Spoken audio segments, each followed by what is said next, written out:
মোট কত সম্পত্তির মালিক মুখ্যমন্ত্রী শুভেন্দু অধিকারী জেনে নিন অজানা তথ্য। পড়াশোনায় তুখোর, রাজনীতিতেও জয়েন্ট কিলার। শুভেন্দু অধিকারী নন্দীগ্রামের ভূমিপুত্র, মেদিনীপুরের দাপুটে নেতা, আর বাংলার রাজনীতির অত্যন্ত গুরুত্বপূর্ণ নাম। কংগ্রেস থেকে তৃণমূল, তারপর বিজেপি, দীর্ঘ রাজনৈতিক লড়াইয়ের পর আজ তিনি পশ্চিমবঙ্গের রাজনীতির কেন্দ্রবিন্দুতে। পশ্চিমবঙ্গের রাজনীতিতে এক ঐতিহাসিক অধ্যায়ের সূচনা রয়েছে। বিজেপির পক্ষ থেকে বাংলার নতুন মুখ্যমন্ত্রী হিসেবে উঠে এসেছেন শুভেন্দু অধিকারীর নাম।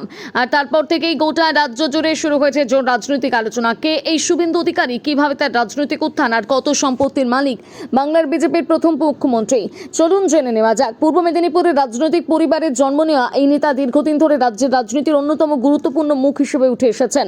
1970 সালে 15ই ডিসেম্বর পূর্ব মেদিনীপুরের কাঁথিতে জন্ম শুভেন্দু অধিকারী। রাজনৈতিক পরিবারে বেড়ে ওঠা শুভেন্দুর বাবা শিশির অধিকারী দীর্ঘদিনের প্রভাবশালী রাজনীতিক। ছোটবেলা থেকে রাজনীতির পরিবেশে বড় হওয়া শুভেন্দু পড়াশোনা শেষ করে সক্রিয়ভাবে রাজনীতিতে যোগ দেন।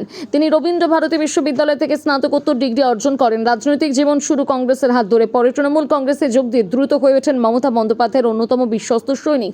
2009 সালে তমলুক থেকে সাংসদ নির্বাচিত হন। এরপর রাজ্যের পরিবহন, সেচ ও জলসম্পদ দপ্তরের দায়িত্ব সামলেছেন।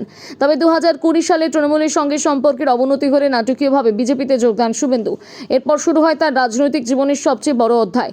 নন্দীগ্রামে মমতা বন্দ্যোপাধ্যায়কে হারিয়ে তিনি হয়ে ওঠেন জয়েন্ট কিলার। 2026 সালে নির্বাচনে আবারও নিজের রাজনৈতিক দক্ষতার প্রমাণ দিয়েছেন তিনি। ভবানীপুর কেন্দ্র থেকে প্রায় 15,000 ভোটে বিদায়ী মুখ্যমন্ত্রী মমতা বন্দ্যোপাধ্যায়কে হারানোর পর মুখ্যমন্ত্রী হওয়ার দৌড়ে এগিয়েছিলেন শুভেন্দু।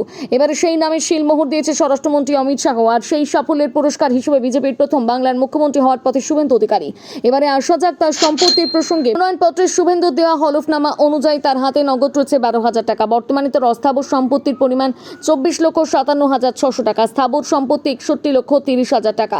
অর্থাৎ এখন তিনি মোট 85,87,600 টাকার মালিক। শুভেন্দু অধিকারীর মোট সম্পত্তির পরিমাণ প্রায় 1 কোটি টাকার আশেপাশে। তার হলফনামায় জানানো হয়েছিল তার নিজস্ব কোনো বিলাসবহুল গাড়ি বা বিশাল স্থাবর সম্পত্তি নেই। অধিকাংশ সঞ্চয়, ব্যাংক আমানত এবং পৈতৃক সম্পত্তির অংশ হিসেবে দেখানো হয়েছিল।